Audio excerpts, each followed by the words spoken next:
Alors, vous avez retenu quoi du coup de cette rencontre bretonne et féminine ce soir?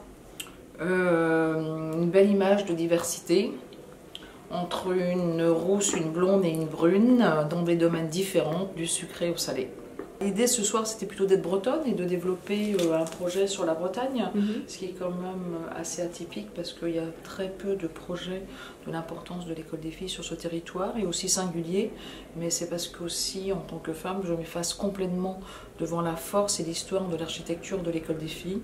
Cette histoire d'une école communale construite en 1910 par des hommes politiques pour éduquer des jeunes filles, les sortir d'un milieu agricole, de tradition orale, donc souvent analphabète et exclusivement en breton. Ces femmes y ont perdu une part de leur culture bretonne, mais c'est ce qui a permis aussi un ascenseur social de se mettre en marche.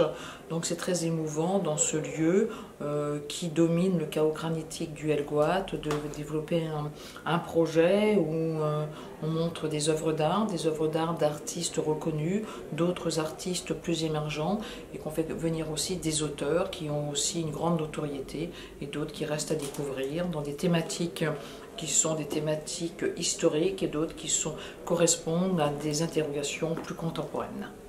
Alors, vous avez dit que les Bretons étaient un public Extraordinaire. Ouais. Les Bretons sont un public extraordinaire.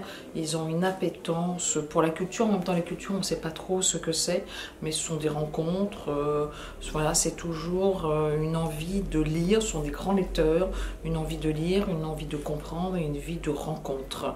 Voilà. Donc, ce qui fait que à l'école des filles, c'est l'art aussi de se rencontrer. C'est l'art d'aimer et c'est l'art d'aimer l'art. C'est l'art, voilà, un certain art de vivre autour aussi de la nourriture, de la boisson, parce que chaque rencontre se termine par un verre amical.